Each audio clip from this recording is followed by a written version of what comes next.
advising, and entertaining the Filipinos and OFWs around the world. Streaming live on www.facebook.com/DZRJ810 AM or on YouTube, channel RJ News. To all Teleradio Bandido viewers and listeners, you can now watch Teleradio Bandido on our new YouTube channel, RJAM News. Hit the subscribe button and like the video. Don't forget to click the bell icon so you get notified when a new video gets uploaded. Don't miss out on our dynamite lineup.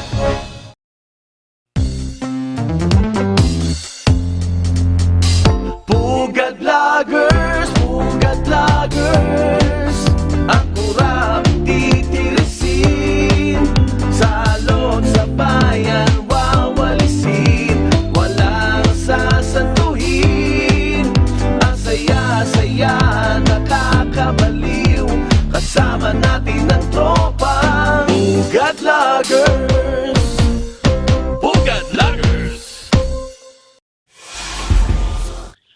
Magandang gabi po mga kababayan. Welcome to another edition of PUGAD Vloggers. Ako po ang inyong lingkod, si Mark Lopez. At ngayong gabi, April 7, 2021 on a Wednesday night.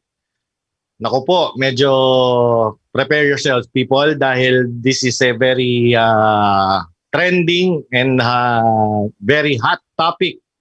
Pag-uusapan po natin ngayong gabi, we will be discussing about this is this a wonder drug or is this an illegal drug? At kasama po natin ngayong gabi si Francis Abraham. Francis, magandang gabi sa iyo. Magandang gabi po. Hindi po ako co-host ngayong gabi. I serve as a deputy spokesperson ng Concerned Doctors and Citizens of the Philippines. Kung kaya't maraming salamat Mark at naimbitahan mo ako. Salamat po. Good evening po. Magandang gabi. Si Francis po ay ating co-host, pero sabi niya nga ngayong gabi po siya ay will be acting as the CDC Deputy Spokesperson or the Concerned Doctors and Citizens of the Philippines. Dahil nga po dito sa issue na to. And kasama po rin natin ngayong gabi mga kababayan ang ating representative, ang Anak Kalusugan Party List and a recent COVID survivor, si Congressman Mike Defensor. Good evening, Congressman. Hi Mark, magandang gabi sa lahat po ng mga nanonood at nakikinig. Magandang gabi po kay Dr. Villa, kay Francis, and of course sa aking kasama, Congressman Eric Pineda. Mark, good evening and thank you for having us here at especially thank you for making this a discussion para malaman din ng tao yung mga issue regarding COVID. Ayan. Thank you very much, Congressman Mike. At syempre kasama rin po natin ngayong gabi ang isa pang congressman from the One Pacman Party List na siya pong nauna o maagang nag-file po ng resolution regarding this issue. Magandang gabi po sa inyo, Representative Enrico Eric Pineda. Sir, good evening po. Good evening, Mark. Good evening po sa lahat ng kasama dito sa aking idol, si Idol Mike Defensor. Ayan, medyo ano yung siguro nasa ano ba si Congressman, medyo mani signal niya, no? And Francis, we also have live from Florida, USA, ang isa pong sikat na doktor doon sa Amerika. Na ngayon po ay makakasama natin ngayong gabi. She is Filipina, I suppose, di ba? At siya po ay isang nagmamanage ng isang institution sa Florida for senior care. Magandang gabi, Dr. Marivic Villa. Hi, everybody. Magandang gabi po sa inyong lahat. Salamat sa pag-imbita dito, Mark, at makakapag-discuss tayo ng mga importanteng bagay tungkol sa COVID at saka itong ivermectin. Maraming pwedeng we can disseminate or give the information to the public para matutuhan nila. Congressman Mike Defensor, nice meeting you. And nawala si Rep. Enrico Pineda. Magandang gabi po. And, You were my example. really glad to be here. Mm-mm. Ayan. Ayan, nakabalik na si Congressman. Alright. So, mga kababayan, I would like to preface our discussion because as we have been telling po yung ating guest kanina before we went on air, this is a very hot button issue ngayon, at this is now a nationwide trending topic. At a lot of people have been discussing this, especially in social media, regarding this issue dahil especially nowadays here in the Philippines, dahil nga po patuloy na nakaka-experience tayo ng surge in the number of cases in COVID, at while we are thankful na ngayong araw na ito bumaba ang caseload to about 6,000, but in the last few days na we were experiencing above 10,000 po every day ang cases. And kanina I was reading a material wherein I think it was the WHO representative who was warning that if the cases continue to surge or to to continue to increase, the Philippines may reach the red line button dyan sa WHO, meaning baka po ma-overwhelm ng gusto ang public health institution, ang healthcare system ng ating bansa at hindi na po kayanin if the surge will continue. So I think it is only fair, even though this issue po of this medicine, of this drug, ivermectin is being masyadong divided ang issue with merong mga proponents and merong those who are against the drug. And what is really fascinating about this is that even the medical community itself is somehow, I'm not really kung talagang divided or what, or if this is like there is an agenda or something, but I think it's about time po na talagang pag-usapan natin ngayon ang issue na ito. And we will really try to ask the hard questions with our guest ngayong gabi. If only to present to you people, if only to present po really what is the issue is all about and how is it really going to help us. Because at the end of the day, what we really wanted to do is really to save lives and to ensure that our people can really avail of whatever it is out there that can be availed of insofar as trying to address this issue of a pandemic of this virus na which has been ruining so many lives. So, at ngayon din po, alam nyo mga kababayan, marami ho sa atin na dito sa social media ngayon, makikita nyo, araw-araw ho parang may obituary kaming nababasa, puro mga nagbablock sa kanilang mga profile. So it is really sad, unfortunate, and alarming to say the least. Kaya I believe it's really about time. So Francis, the concerned doctors and citizens of the Philippines has been advocating the use of prophylaxis and early treatment, and ivermectin is one of them. So can you please give us a rundown of what has happened so far in your advocacy? Naka-mute. Okay po. We have been advocating prophylaxis and early treatment at hindi lang po yan, we already have a late treatment protocol na gusto namin sanang gamitin ng gobyerno at IATF at DOH. Ang problema po ay gusto nga namin kausapin ng DOH, people from them, from their side, at kaya lang iniisang tabi ko kami, parang hindi kami pinapansin bilang isang grupo. Last year pa we have made efforts. Mabuti nga po na sina Congressman Michael Defensor at si Representative Congressman Enrico Pineda ay nakinig po sa amin at medyo sabi nila, oops, parang kailangan nating imbestigahan ito.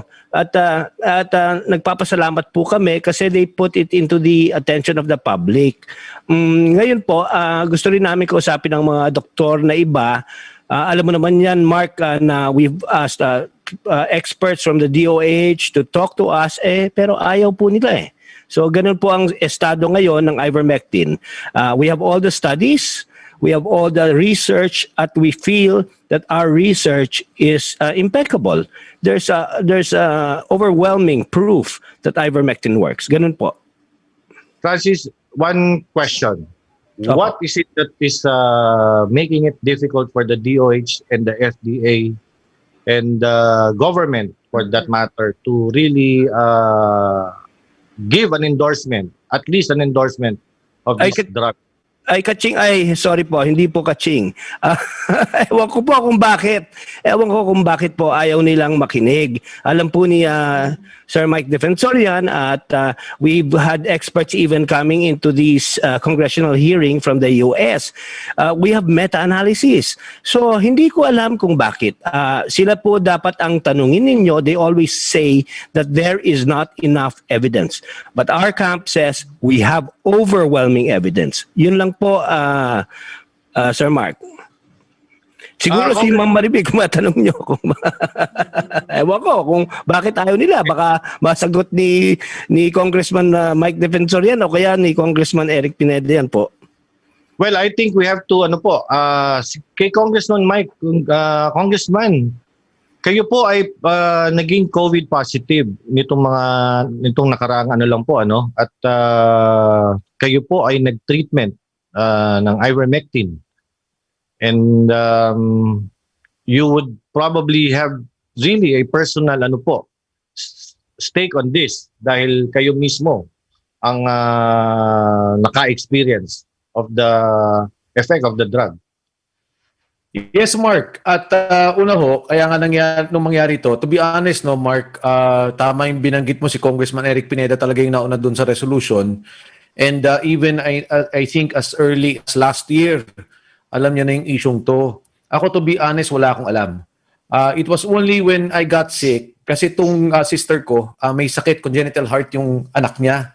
So very, very careful siya about what she will use, kung ano yung pwede niya ipabigay dun sa anak niya. And malalim yung pag-aaral niya dun sa ivermectin. So from there, kausap rin niya yung wife ko, nag-usap sila. When I got sick, quarantined ako mag-isa, binigyan ako ng ivermectin. So sabi lang, inumin mo to, ivermectin. Sabi ko, anong mangyayari? Hindi, basta inumin mo. Ayoko namang inumin. So nag-research ako. Binasa ko, initial lang, no? WHO, tsaka Yes. US FDA, it's a very safe drug.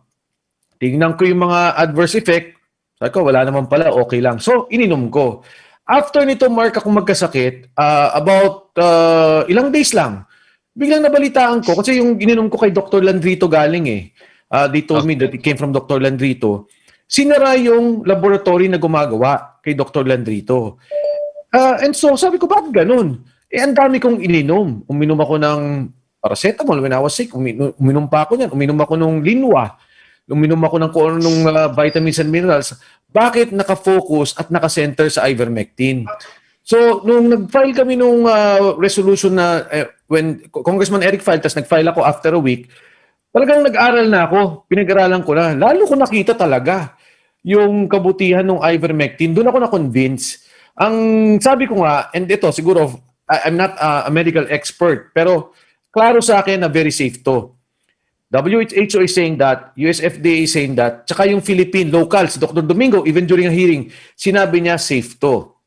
So therefore, kung safe to, mas marami pa palang naging adverse effect ang paracetamol doon sa akin nababasa. Mas marami pa lang naging adverse effect ang aspirin, which is a very good, technically, isa yan sa mga wonder drug. Yes. For 40 years, ginamit na ang ivermectin, 3.7 billion na ang taong gumamit ito. Since 1992, ang recorded lang nila 16 for aspirin 400. So ang sabi ko sa kanila, bakit nyo hinaharang? Anong problema natin? Bakit nyo hinaharang to? Baka nga ito yung makasagot sa problema ng ating bansa. 35 pesos lang, napakamura. At sabi ko nga, kung hindi magamot, di okay, nag-cleansing yung tao. Paano kung nagamot? In the claim of ivermectin, if I can share lang, mabilis lang to, Yes. Sorry, Mark, lang ako disabled ako sa pag-share. Mabilis lang naman to. So, sabi ko sa kanila, okay, ito. Okay. So, ito yung lumalabas, no, na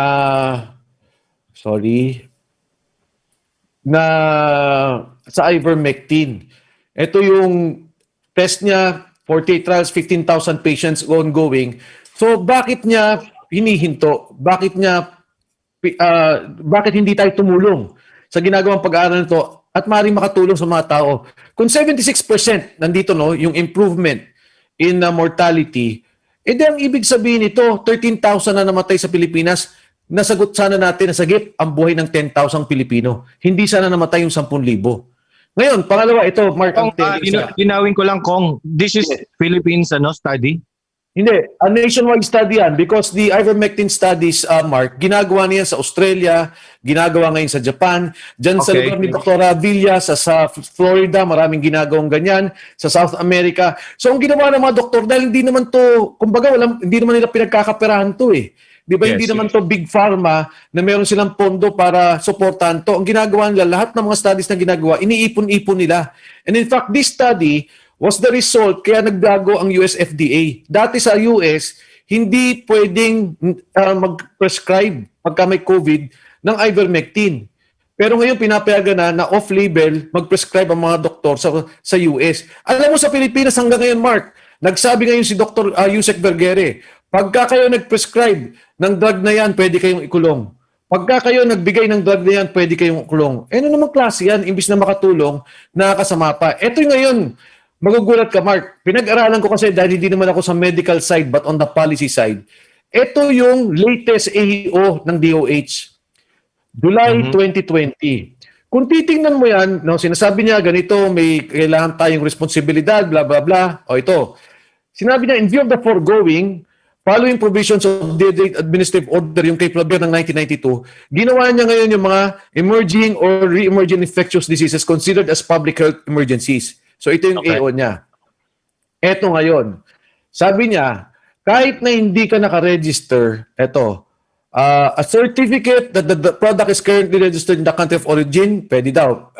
Meron dito yung okay, in addition to the foregoing, a CSP may also be issued, specialized institution or department, even for an investigational product. The product, kahit na hindi pa naka-register, ang product na yan pwede. So ito, sinay niya ni Secretary Duque noong July. Ang ivermectin, ang napakagandang sitwasyon, pero ayaw nilang palagan. Bakit? Ang ivermectin po, nasa formulary list natin. Inaalaw talaga, nasa drug formulary natin. Pero yung mga nagpo-produce, pinagbabawalan nila. Bakit yung mga produktong pang big pharma, pwede kang gumawa ng AO para payagan dito sa Pilipinas? Bakit ito naman produkto na nakalista na safe at pwedeng may gumawa na manufacturing ayaw mong payagan? Bakit itong mga ginagawa nila, yung Linwa, ininom ko yun. Pinayagan nila pag may COVID symptom, di pa nga natin alam kung ano side effect niyan, kung ano mangyayari dyan. Pero syempre, ininom mo dahil iniisip mo yung buhay mo na eh. Bakit itong ivermectin na safe at may nagpo-produce, wala lang nakaregister, ayaw mong payagan? Kung pwede mong bigyan ng AO, yung malalaking kumpanya, yung malalaking kumikita, yung bilyon-bilyon, ang kinikita dahil sa COVID-19, binibigyan mo ng isang AO. Bakit ang isang produkto na mura, na pwede naman produce at alam nating safe, ayaw mong payagan? Thank you, Mark. Congressman, you mentioned na yung AO na yon. Ibig sabihin, even that AO itself can be invoked pagdating sa ivermectin. Well, Mark, iba ang sitwasyon ni ivermectin. Si ivermectin, well, pwede rin naman siya kasi merong mga ivermectin sa abroad na pwede mong papasukin dito. Yes. Pero ang sitwasyon kasi natin, listed naman siya sa formulary at may nagpo-produce. Pwede kang gumawa ng AO because if you can do an AO for an emergency situation at payagan mo big pharma pumasok, ba't di ka gumawa ng AO? Para sa isang produkto naman na merong local manufacturer at pwede mong i-regulate. Yan, that is a very good question that we should direct to the FDA and to the DOH, Yes. Kay Dr. Marivic Villa po. Doc, good evening. Yung pong, because of this issue ng ivermectin, siguro kasi marami rin ang nalilito sa mga kababayan natin na yung with regards to ivermectin itself. Kasi meron sinasabi na this is for veterinary use and this is something that is not suited for people. Ganyan. Can we, lang po, Doc, can you really explain to us what ivermectin is? Yung ivermectin talaga nung initially na na-discover yan, ginamit yan para gamutin yung parasite doon sa Africa na nakaka-cause ng pagkabulag. Yung Okay. river blindness parasite. Pero nagamit yan para gamutin din yung mga hayop kasi infested din sila ng kung ano mga parasite na apektuhan yung business ng pag ng mga baka, kahit na anong mga hayop. So ginamit nila yan, it was very successful. Pero may dalawang preparation kasi para sa hayop at saka para sa tao. Sa tao, parati din yung sa parasite na nag-i-inflect sa tao. Dito nga sa Amerika, ginagamit namin pati sa scabies, sa roundworms, strongyloides, which is hindi naman common dyan, at very successful. Kaya pag nagreseta kami, walang confusion na ito animal, ito para sa tao kasi pinagbibili mo naman para sa animal, doon ka sa vet store. Tapos pag nagreseta yung doktor, punta ka sa pharmacy. Kaya hindi po totoong para sa animals lang yun kasi talagang may formulation o preparation na para sa paggamit na para sa tao. At I want to tell everybody too na napakarami pong gamot, hindi lang yung ivermectin na ginagamit para sa tao at saka sa hayop. Marami pong mga gamot na ganon. Kaya pag sinabi nilang, para sa hayop lang yan, hindi totoo yan na para sa hayop lang, hindi pa pwedeng gamitin sa tao. Ang lahat ng eksperimento ng mga gamot na ni-introduce natin, nagsisimula talaga na experiment sa hayop but eventually na ginagamit sa tao. Pero yun dapat malinawan na dalawang preparation. Ang inaalam lang namin ay mag-ingat kayo na huwag niyong i-take yung para sa hayop. Kaya yung sinasabi ni Congressman Defensor, na kailangan i-produce talaga ng mga pharmacy or may mga compounding kayo dyan, may mga compounding pharmacy. Basta may order ng doktor, i-produce nila, pwede nating inumin. At saka, I agree, napaka-safe talaga ng gamot. Napaka-safe ng gamot. Yung mga tao na nagsasabi, yung mga tinatawag na authority, claiming na hindi safe yung gamot, medyo po yun, can I use the word, nakakasira ng ulo yun. Hindi totoo yun. Hindi totoo. Doc Marvick, yes. You can probably speak with authority in this regard because you have been dispensing ivermectin to your community. Oo. Ang nangyari dyan, di pare-pareho naman tayo ng problema in the beginning of the pandemic. Wala tayong maibigay na gamot. So, bilang doktor, nakikita mo maraming namamatay. So, kailangan mag-explore ka kung anong ginagawa. So, nagko-communicate kami sa iba't ibang mga doktor sa iba't ibang bansa. Ano bang ginagamit nyo and all that. So lumabas itong ivermectin, I think around, yung maaga pa siguro mga June, July, or even earlier than that. Dumating yan kasabay nung hydrochloroquine at saka ivermectin. Yung hydrochloroquine, okay din, pero na na-display siya. So, nag-focus ngayon kami sa ivermectin, mga around late August or early September, nag-start akong gumamit niyan. And binibigay ko, napaka-bisa. Kasi hindi na uuspital yung mga pasyente pag binigyan ko ng maaga. At saka, meron kaming study dito sa Amerika, ginawa. The first one that they did, yung study ng ivermectin, ginawa ng isang pulmonologist dito sa Florida, Dr. Rader. Ang ginawa niya, binigay niya ito sa mga na-ospital, mga 280 patients ang involved. Tapos hinati niya, non-ivermectin saka ivermectin. Yung naging resulta, yung ivermectin, 38 or 38% lang namatay. Samantalang yung yung mga hindi nag-ivermectin, 84% ang mga namatay. So that was the first one. It was actually presented in the Senate. Yun din ang inaano namin dito na kailangan tulungan na gumawa kung gusto nilang na malaking study. And there are studies ongoing right now. Mga 4 siguro pero wala pa kaming resulta. So, hanggang ngayon, ginagamit ko, nire-reset ako kahit na may vaccination kami dito na talagang, di ba unang America, we have the most vaccinated people in the world. Number one. Number one sa cases, number one di kami sa vaccination. Pero, hindi mo, whether we like it or not, hindi guarantee na pag na-vaccinate ka, hindi ka maaapektuhan ng mga ibang variant. Napakarami na nating mutation, di ba? Na pumapasok. Either mas fatal sila o mas contagious. Pag tiningnan mo yung ng mechanism of action ng ivermectin, covered po sila. Pero pag tiningnan mo yung bakuna lang, very specific yun. Ngayon, natatakot yung mga tao na, am I safe now from all the variants? Hindi ko sila masabihan na, oo.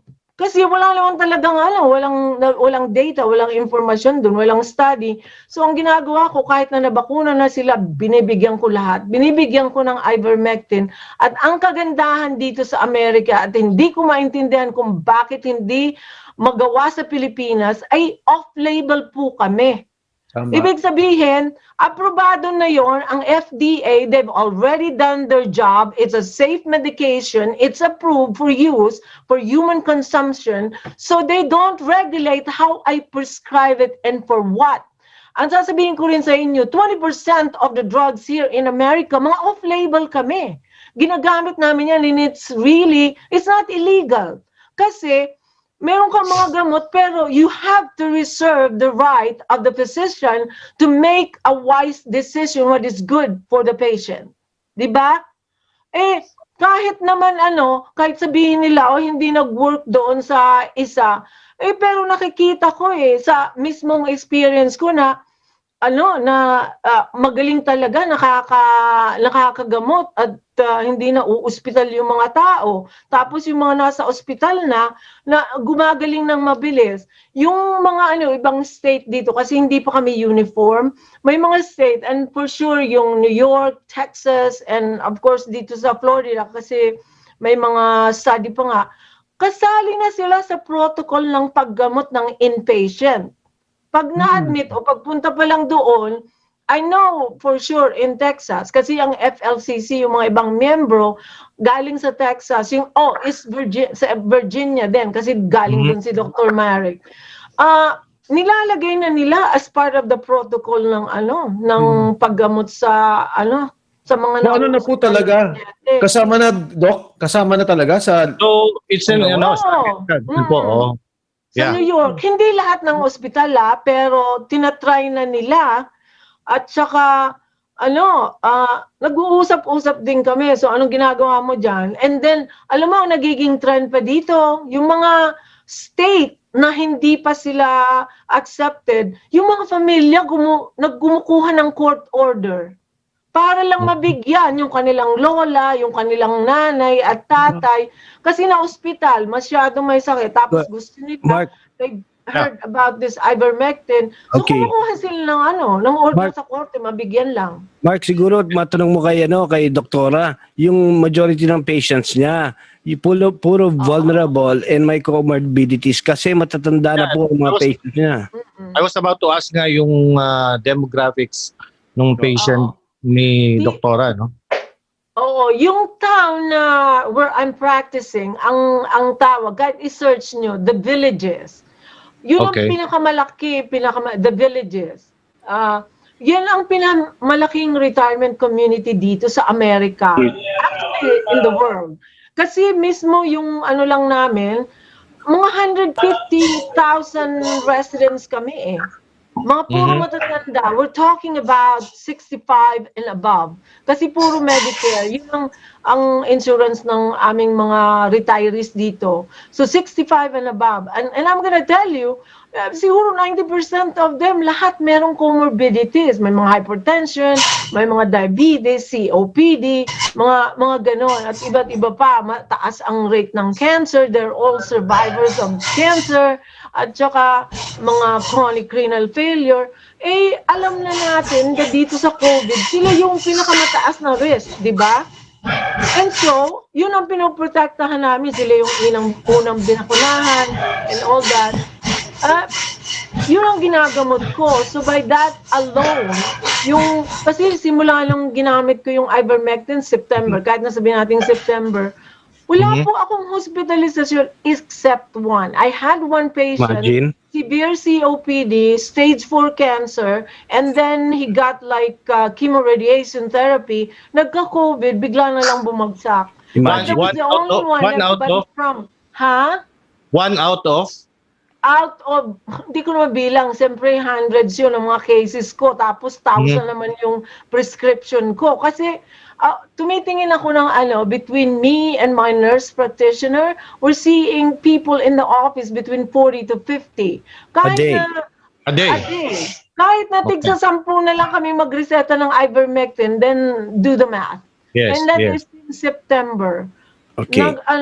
Like yesterday, ilan ang na binigay kong prescription for ivermectin. Everybody, I saw 21 patients yesterday. Lahat yun.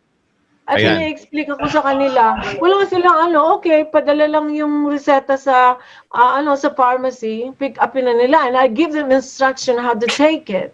Like every 2 weeks or every 3 weeks, at sasabihin ko kung nagsosyal kayo dyan, nakipag-ipon-ipon kayo sa mga kaibigan nyo. Kasi hindi lang sila makatiis. Sawan-sawa na mga tao sa lockdown. Sawan-sawa na na sila. So sabi ko, pag nakipag-tipon-tipon kayo dyan sa mga kaibigan nyo, pag uwi nyo sa bahay, mag-take na kayo ng isang dose. Ayan. Well, matanong natin ngayon si Congressman Eric Pineda. Sir, yung discussion po kay Dr. Marivic Villa is that sa United States, parang it's already legal or it is something na allowed already by the FDA ang pag-prescribe ng ivermectin. Dito po sa pag-file nyo ng resolution sa issue na ito, Congressman, you are addressing this as a policy issue, and is it the point is to legalize the prescription of ivermectin?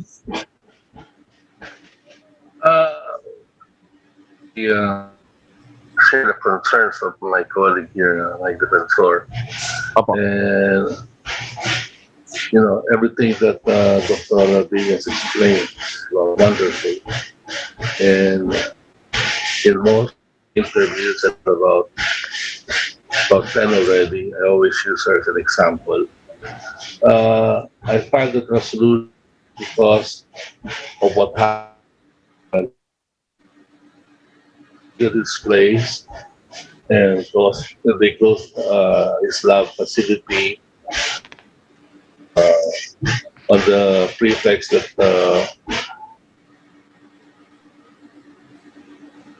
Nagahang. Nagahang ang Congressman. Oo, may problema sa Kong? Kailangan mag-log in ulit si Kong. Yeah. Hold on. Can you hear me? Yes. Kong. Can you hear me? Yes. Apo. Saan ba ako naputol?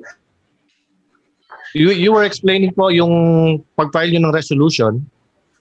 I filed the resolution because of the problem that was faced by Dr. Ledrito that they closed his for the compounding of ivermectin.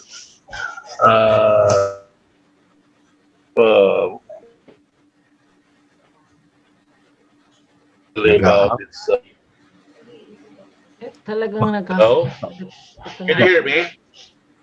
Naglalag, Congressman. Parang nagpuputol-putol po. Ayan, nag-freeze na yung... Okay. Baka pwede Yeah. mag-login ulit si Congressman. Oo. Tapos, baka masagot din po ni Sir Mike. Yes, sir. Paki po. Baka masagot rin ni Sir Mike. Sir Mark.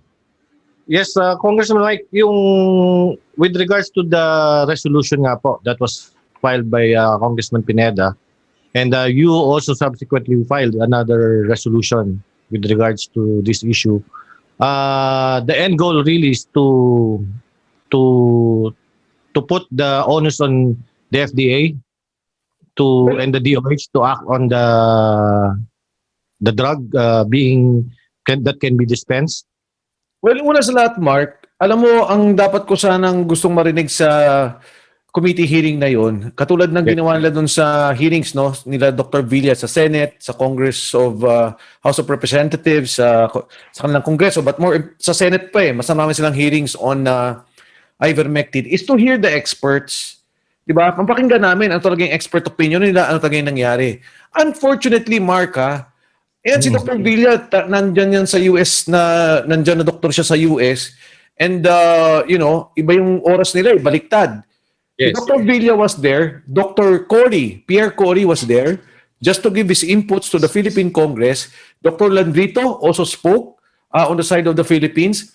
Alam mo, wala namang expert na nagsalita doon sa side ng anti-ivermectin.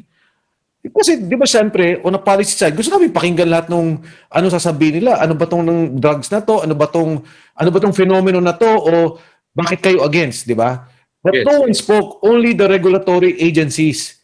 Yung FDA at saka yung DOH. Anyway, Mark, before I continue, I think si Congressman Pineda is there already. Yes. Yes. Ayan. Congressman Eric? Yeah. Loud and clear. Okay po. Sige Okay. po. Naglalag talaga. Mm-mm. Wala. I think it's Ayan, nag-freeze na naman yung... Hello. Okay po. Can Pwede you nyo hear pong me? patayin yung video nyo. Baka mas pwedeng voice na lang po. Baka umubra. Can you hear me now? Yes, sir. Yan. Yeah. But other than that, because first of all, the resolution was intended to find out what's the motive of the FDA and the DOH for not allowing a drug that is already approved. Like Kong Mike said, it's already part of the formulary. So, issues ano talaga ang ano. especially pertaining to ivermectin, that has been proven like very, very safe. This is my take. We're in a very, very difficult situation right now. I would say there is really a crisis. I pity the poor people, and kailangan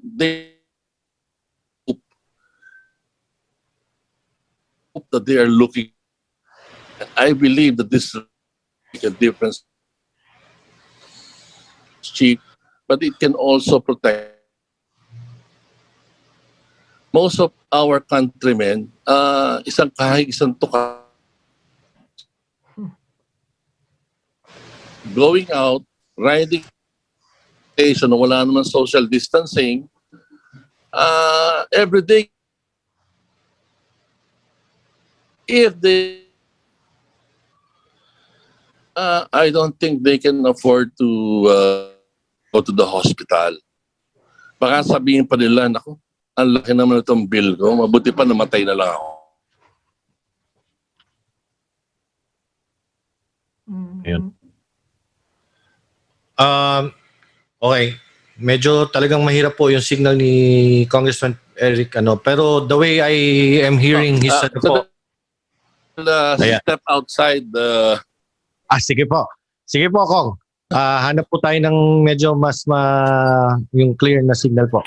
But yun nga, Congressman Mike, I think what Congressman Eric is saying is that yung Can you hear me much resolution better now? there. Ayan, Yeah. Congressman. Much better? Ayan po. Much better. Okay. Yeah. Yan. Better. No, as I was saying, you know, this is something that we want to give our countrymen, that hope that there is this drug that can prevent them from catching the virus or from from curing them at a very, very cheap cost. Ito lang ang ating pinaglalaban. Ito pinaglalaban ko dahil kawawa naman talaga yung mahihirap. Eh kung ako nagka-COVID ako for 5 days, I paid 750,000 pesos. No, none of the poor people can afford that. Like I said, baka mas gusto pa nilang mamatay na lang sila kesa nalaman na gano'ng kalaking babayarin lang because of the hospital bills, di ba? Yes. So talagang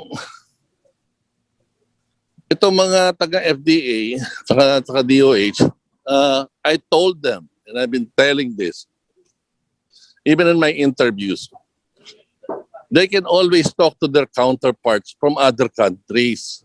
They can get in touch with the FDA, the National Institute of Health in America, and other countries that are using ivermectin. Yun ang sinasabi namin ni Congressman Mike. They have to be proactive. Alam nga naman kami pang mag-research para sa kanila. And they keep on asking and saying, why are we championing this drug? Eh talaga namang makikita niyo naman. Yung ebidensya, it's there. Not only that, sabi nga, I always cite Dr. Villa in all my interviews na siya ay matagal na gumagamit nito, pinagagamit niya especially for senior citizens. And she has proven it with thousands of patients that it's very, very effective as a prophylactic and likewise as a cure, an early cure. So, itong ganitong bagay, kung papayagan lang nila, gaya na ginawa nga ng the National Institute of Health in the United States, nag-neutral na sila as far as this drug is concerned. Meaning to say, you want to use it, you don't want to use it, it's up to you. Okay. But their main objective here is, if it's going to be used, they're going to monitor it. So, while it's being used, they're also studying the drug. And eventually, if they find that it's really what a lot of people are saying about the drug, then it will eventually be approved by the FDA. So, hindi ko maintindihan itong ating mga namumuno kung ano ang nasa pag-iisip nila. Ano ba talaga ang gusto nilang mangyari? Gusto ba nilang makatulong o ayaw nila talaga makatulong for certain reasons? Kasi ako madumi ako mag-isip pero ayoko na lang magsalita. Pero yun lang ang pinakikiusap natin na pagbigyan naman nila, di ba? Huwag naman nila basta siraan yung produkto dahil hindi naman to kagaya ng linwa na, linwa is a herbal product. And it has ephedrine.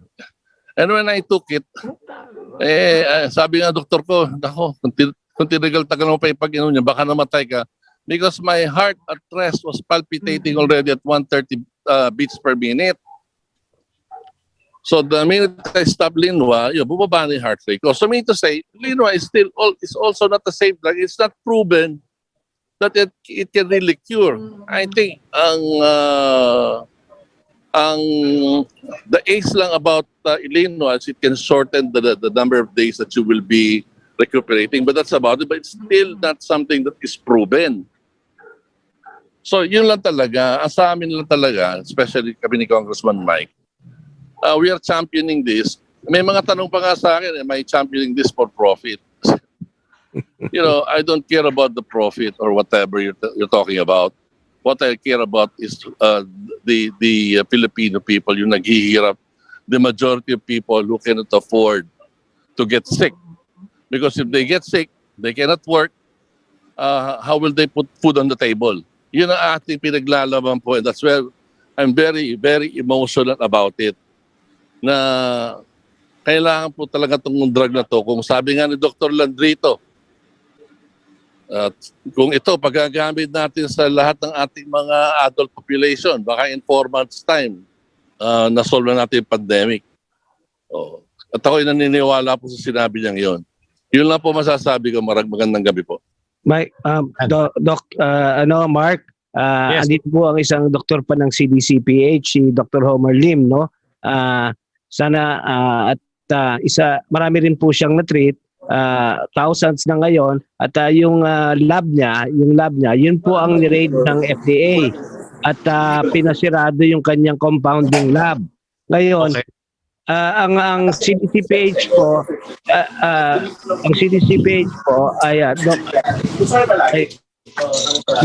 Congressman Pineda, may background noise po tayo.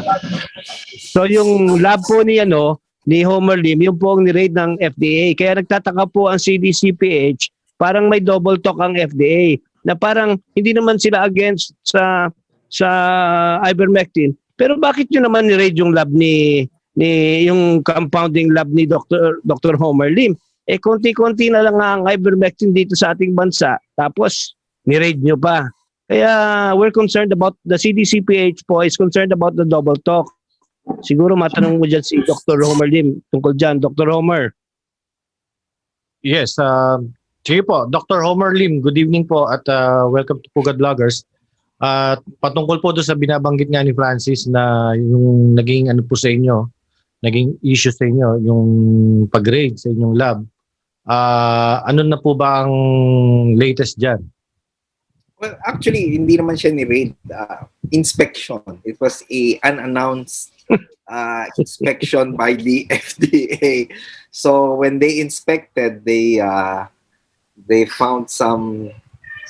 Well, I don't know what they really found, but they asked us to temporarily stop production of ivermectin. So, but however, good thing. We were able to comply with their request. So after that, on Monday we were allowed again to compound yung ivermectin, no? So, pero we were never we were not raided. We were just inspected. Visited. You were just visited. Ayan. Tama. Dinalaw. At pinaalalahanan. Pero Congressman Mike, siguro moving forward dito sa yung binanggit din ni Congressman Eric Pineda that really the need for our fellow Filipinos to have an option of the treatment like ivermectin is ngayon talagang parang all the more this call is lumalakas. So moving forward, Congressman, ano ang gusto nating ma-achieve after a resolution has been filed dito po sa issue na ito? Ako sa akin malinaw, Mark, no? On the basis of law, pwedeng gawin ng DOH without an amendment of the current FDA law. Kasi administrative order lang yung pinakita ko nga kanina Yung administrative order nila was to accommodate the big pharma companies, the big companies to come in at makapag-operate sila. In the case of Dr. Homer Lim, for example, wala naman siyang product di ba? Hindi naman siya nag-register ng product. But we all know that ivermectin is in the drug formulary. At nagpapasalamat na nga din ako kahit paano because of the hearing, si Dr. Homer now is allowed to produce ivermectin. Ngayon, ang ginawa namin kasi dito, Mark, nakita ko kasi yung nangyari dun sa website ng FLCC in the case of Mexico, Peru, India, Paraguay, na may mga ilang states na bumabagsak yung ivermectin. So what I did was is to launch a campaign. Kasi Quezon City is number 1. Sa Metro Manila, 10,000 cases kami. No, in fact, to date, 14,000 na total ang namatay sa COVID-19 sa Pilipinas. Ngayon, ang active cases namin is 10,000. So, gumawa nga ako ng campaign which what I did was to access yung ating mga doktor, yung ating mga labs, and si Dr. Homer Lim, I'm very thankful for the support na talagang magkaroon sila ng access to ivermectin. But si Dr. Homer Lim, iisa.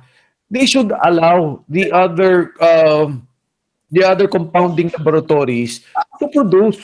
Kasi for example, kay Dr. Villa, kahit na wala namang registered drug pag pumunta ka sa pharmacist, I want ivermectin, they can make it for you. Pwede lang gawin kung ano ang pwede lang sangkap para ibigay sa iyo ivermectin. Dito wala naman tayong ganyan. I heard si Dr. Yusek Domingo, sabi niya, I will allow, baka sabi niya yung compounding laboratories ng mercury ay pwede. Which was first time ko na narinig yan kay Dr. Homer Lim na may capability ng compounding ang mercury drug. At least yun, may reach yun at marami. Pero ano nangyari ngayon? Today, ngayong araw lang, Mark, naglabas na naman si Yusek Vergere. Lahat daw na nagpre-prescribe at nagbibigay, no? Katulad ako, no, na I'm giving access to ivermectin ay pwedeng makulong. Sabi ko, ano ba naman itong mga to? Bakit na naman sila nagsasalita gano'n? Although, I did that, hindi ko naman to muna sineseryoso dahil ay nakinarinig ko na rin si Dr. Domingo. Na baka lang naman kung saan nanggaling to statement ni Yusek Vergere and it's not an institutional position ng Department of Health. Pero nagsalita na naman siya. Sabi ko nga, kung ako kaya mag-file ng reckless imprudence that resulted to homicide, doon sa 13,000 na mga namatay, ano kayang gagawin nila? And up to date, by denying people yung right of choice na gamitin lang yung ivermectin, napakasama po niyan. Hindi po maganda para sa mga kababayan natin yan, lalo na yung mga mahihirap. Again, napakamura nito at napaka-safe. Kahit nasaan sila magtanong, yun naman ang hindi nila madebate. Pag sinabi na, baka mamatay, baka ganito. Sabi ko, this is one of the safest drugs. And recorded yan sa WHO, recorded yan sa US FDA, at maging ang local FDA natin is saying that. So yung debate ng safe, tapos na yan. Ang tanong lang natin, nakaka-apekto ba to sa benta ng gustong magbenta ng mga mas mahal na gamot? Si Dr. Homer nga kung mag-prescribe yan ng gamot na mas mahal, pwede naman bakit naman niya, ano ba naman yung 35 pesos? Sabi nga sa akin nung isang nag-interview, ba tayo payagan? Baka naman walang ginagawa yung mga nagpo-produce para ayusin yan. Sabi ko, 35 pesos lang Kahit Angel's Burger, baka hindi makabili. Oo nga. Parang nag-endorse. Nag-endorse yata kayo ng Angel's Burger. Sorry, Mark. Mura kasi, mura. Sorry, Mark. Sorry, Mark. Kasi sabi ni Dr. Salvania, nakaka-brain damage raw yung yung ivermectin. Nung sinabi nga ni Congressman Mike na very safe. Kasi the other side, sinasabi nga na may mga side effects. One of which is brain damage. Kaya gusto ko rin actually tanongin si Dr. Homer and si Dr. Marivic kung ano ba talaga ang kung may mga side effects nga, if ever. Sino muna? Sasagot ba ako? Yes, okay. Please go ahead. Okay. One thing, sa kadamihan na ng prescribe ko, kahit isa wala pa akong nakita na nasiraan ng ulo o nagkaroon ng meningitis or anything. Well, I'm sorry kung wala. Actually, and you have prescribed thousands already. Yeah. And kung meron man, kasi ngayon tinitreat ko na nga yung mga long hauler, ang isa sa mga symptoms nila, headache, foggy brain, gumagaling pag binigyan mo ng ivermectin continuously. At saka, yung sinasabi nila, whoever quoted that, nakakasira ng utak, out of context po talaga yon. Mga kababayan, nag-iisa lang ako, nandito ako sa Amerika, pero totoo po, 1,000 na ang na-prescribe ko, wala pong ganyang side effect. At yung nagsabi niyan, binibase niya yun sa isang study na yung mga pasyenteng involved, may overwhelming parasitic infection at saka yung pong meron silang tinatawag na mutation ng MDR gene. Gano'n naman kadalas yon na nangyayari. Titest mo lahat ng Pilipino. Kaya huwag kayong maniwala doon. Kalokohan yun. It's ridiculous. It's ridiculous. There's just nothing else I can say about that. It's ridiculous. Ang safety po ng gamot na ito, ang safety margin, talaga pong malaki. At saka, ang pinaka-most common lang na nakikita ko pag na-prescribe ko siya, medyo soft bowel movement lang po. And it lasts at most, siguro mga 48 hours. It happened to me when I started taking it in the beginning, but then I don't care. Kasi I'd rather have that than get the COVID. So wag kayong maniwala doon. Talaga malaking kalokohan yon. Wag kayong maniwala. Hindi totoo yon. Hindi totoo. Okay? Kay Doc po, yes. Nasa isip lang nila yon at pinoproject nila sa maling context po. Doc Homer, as prophylaxis and as treatment, ano po talaga ang long-term effect ng ivermectin? I mean, honestly, this drug has been in the market for 40 years. 40 years, di ba? So, you know the safety profile of a drug because it's been there for 40 years. Let me ask that question to the person saying ivermectin can cause meningitis. How about the drugs that they are promoting, like remdesivir? How many people have died from remdesivir? How many people develop kidney disease and liver disease secondary to remdesivir? Andun lahat ng data showing that ivermectin is a very, very safe drug. I mean, to say that it can cause brain damage is a very irresponsible. Sabi nga ni Dr. Maribik, ridiculous. So I think that already answered the question. It's a ridiculous statement coming from someone who should know better. Okay. Francis, our time check is now 7:56 and napaka ganda ng ating discussion sana but we're out of time. Francis, siguro last statement from the CDC. Naka-pause ka, naka-ano ka? As CDCPH po, as deputy spokesperson, we are ready to speak and sit down with the doctors who are against this. We are ready to speak and sit down with the DOH. Kaya lang ayaw po nila. We are ready to sit down with the president. We are ready to sit down in Congress and debate the issue if need be. We are open kasi we have all the proof. We've invited Dr. Salvania on the table, Dr. Leachon, Ethel Pineda, even your co-host. I asked her many times, but they refused to engage us. And I guess that is contrary to the furtherance of truth and science. Yun lang po naman At kung wala kayong gamot na ibibigay sa ating taong bayan, wag niyo na lang kontrahin siguro ito kasi it's very safe and it's proven to be effective. Yun lang po. Ayan, maraming salamat po. Congressman Mike, Congressman Eric Pineda, maraming salamat po sa inyo at pinaunlakan niyo po ang aming programa. At siguro po, Congressman Mike, ang ano ko na lang talaga is that itong sa mga darating na araw na tayo po ay talagang nakapalibot pa rin tayo sa isang pandemya. Itong issue ng ivermectin na tingin nyo talagang makakatulong, ano po ba talaga siguro kasi kailangan mabilis na Yes.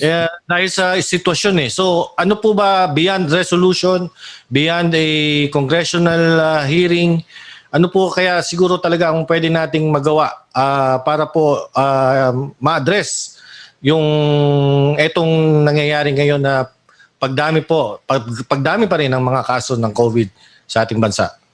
Una sa lahat, Mark, tama yung sinabi mo, iba na yung sitwasyon natin, krisis na tayo.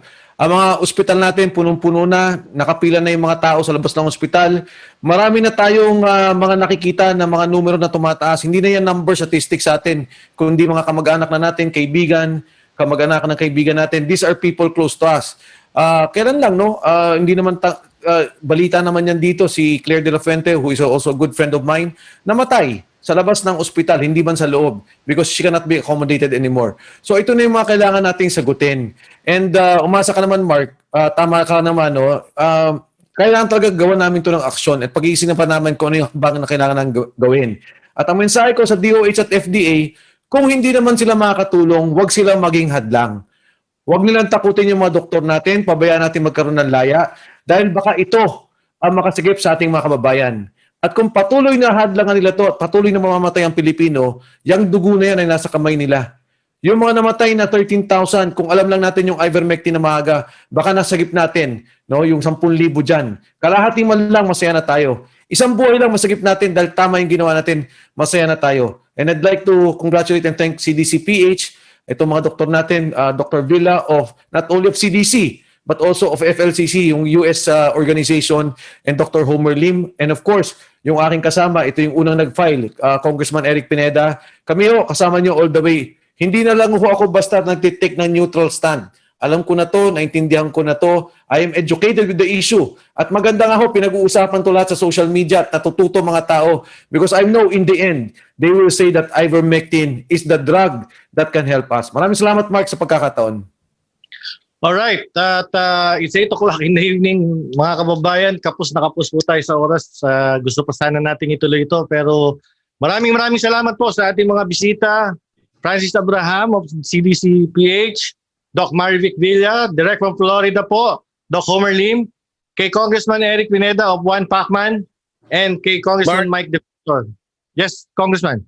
If I may, Sige po.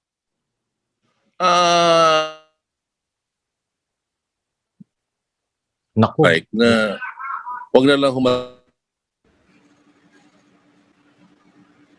Nawawala. Hello? Hello? Yes, sir. Nawawala po. Yan. Nawawala ba? Opo. Okay na. Okay na? Yan. Yes, sir. Yeah. Ang request ko lang is, why don't they just follow the example of the National Institute of Health in America na pag-neutral na lang sila. Okay. Diba? Neutral. Okay. Sayang. Ayun. Nakagawan lang na nakakasira lalo sa taong bayan dahil puro paninira ang nilalabas nila, hindi kabutihan eh. Yun lang gusto kong masabi, Mark. And thank you time and thank you to all the guests here. Mabuhay po kayo lahat. Maraming salamat po. And with that, mga kababayan, thank you very much again, Congressman Mike Defensor, Congressman Eric Pineda, and from the CDC-PH, si Doc Homer Lim, Doc Marivic Villa, and Francis Abraham. Magandang gabi po. Siguro po, baka bigyan natin ng part 2 to, mga kababayan. Thank you very much. Good evening. And salamat po sa mga sumubaybay sa atin sa PUGAD Vloggers.